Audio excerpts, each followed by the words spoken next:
नमस्कार शेतकरी बांधवांनो, कृषीसाठीमध्ये आपल्या सगळ्यांचं स्वागत आहे। आज कापूस उत्पादकांसाठी एक खूप महत्त्वाचा आणि स्पेशल अलर्ट आहे। बाजारात एक अशी मोठी घडामोड झाली आहे जी आपल्या विक्रीच्या निर्णयासाठी एक टर्निंग पॉइंट ठरू शकते। त्यामुळे पुढची काही मिनिटं लक्ष देऊ नये का। पण पुढे जाण्याआधी एक छोटीशी आठवण, बाजारातली अशी कोणतीही मोठी संधी आपल्या हातून सुटायला नको म्हणून आपल्या कृषीसाथी चॅनलला सबस्क्राईब करायला विसरू नका। चला तर मग आता थेट आजच्या सगळ्यात मोठ्या बातमीकडे वळूया। जवळपास आठवड्याभर झालं कापसाचा बाजार अगदी शांत होता, नाही का? सगळं काही स्थिर होतं आणि अचानक या शांततेनंतर बाजाराने एक जबरदस्त सिग्नल दिलाय। एक असा सिग्नल ज्यामुळे आपल्यासाठी एक नवीन संधी निर्माण झाली आहे। आपण याला म्हणू शकतो बाजाराने दिलेला एक ग्रीन लाईट, एक हिरवा कंदील। आता हा जो छोटासा बदल दिसतोय ना, यात आपल्यासाठी एक खूप मोठी संधी दडलेली आहे। चला तर मग याचा नेमका अर्थ काय हे आपण सोप्या भाषेत समजून घेऊया। तर बातमी ही आहे की कापसाच्या गासडी दरामध्ये तब्बल 200 रुपयांची वाढ झालेली आहे। आता तुम्हाला वाटेल की फक्त 200 रुपये ही काय एवढी मोठी गोष्ट आहे, पण थांबा, हा छोटासा बदल आपल्यासाठी किती मोठा फायदा घेऊन आलाय हेच तर आपल्याला बघायचं आहे। आता हे समजून घेण्यासाठी गासडी दर म्हणजे नेमकं काय आहे हे माहीत असणं गरजेचं आहे। एकदम सोप्या भाषेत सांगतो, हा तो मूळ दर आहे ज्यावर मोठ्या जिनिंग मिल्स कापूस खरेदी करतात आणि याच दरावरून ठरतं की आपल्याला म्हणजे शेतकऱ्याला प्रति क्विंटल काय भाव मिळणार। सरळ हिशोब आहे, गासडी दर वाढला की आपला नफा वाढला। आता एक गोष्ट आपण सगळ्यांनी डोक्यात अगदी पक्की ठेवायची आहे, आपण आपला कापूस विकतो कुठे यावर आपला नफा खूप जास्त अवलंबून असतो। कारण सगळ्याच बाजारात आपल्याला एकसारखा दर मिळत नाही, एक प्रकारची दरांची शिडीच तयार झाली आहे बाजारात। जरा या चार्टकडे बघा। बाजारात सध्या दराचे 3 वेगवेगळे स्तर आहेत।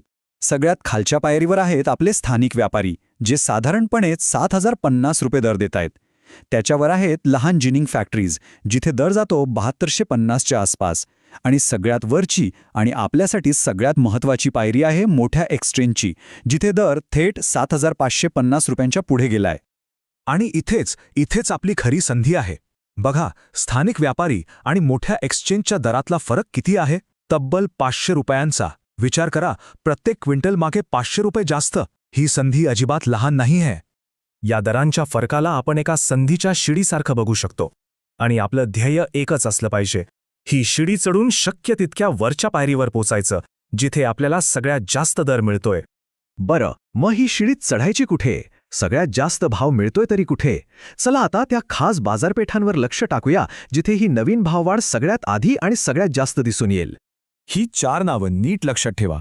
यवतमाळ, हिंगणघाट, वर्धा आणि मानवत ह्या मोठ्या बाजारपेठा आहेत, जिथे मोठे खरेदीदार थेट येतात आणि त्यामुळे इथले दर थेट गासडी दराशी जोडलेले असतात। आणि आता ऐका सगळ्यात महत्त्वाची गोष्ट, या मोठ्या बाजारपेठांमध्ये जिथे कालपर्यंत 7650 रुपये दर होता, तिथे आता हाच दर थेट 7900 रुपयांपर्यंत जाण्याची दाट शक्यता निर्माण झाली आहे। ही एक जबरदस्त उडी आहे।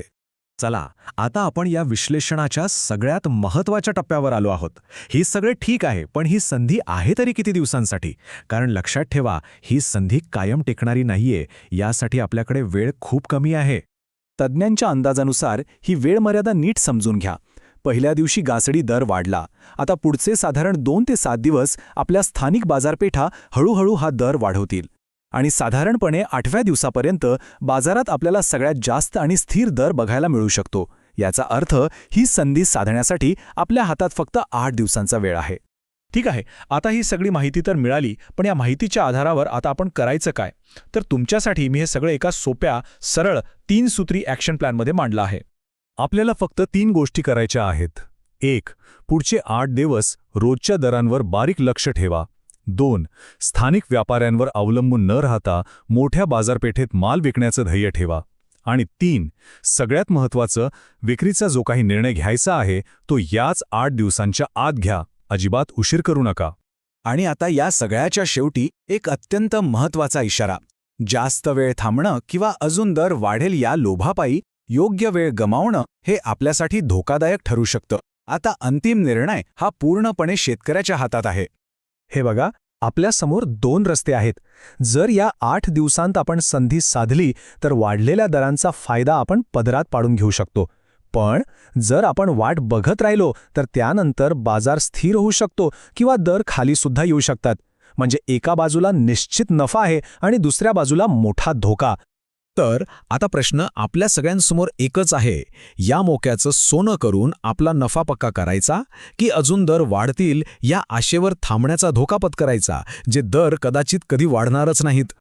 निर्णय आपला आहे. माहिती मिळवा आणि हुशारीने विक्री करा. अशाच प्रकारच्या महत्त्वाच्या माहितीसाठी आणि बाजारातल्या प्रत्येक संधीवर लक्ष ठेवण्यासाठी आपल्या कृषी साथी या YouTube चॅनलसोबत नक्की जोडलेले रहा. चॅनलला सबस्क्राईब करायला विसरू नका. धन्यवाद.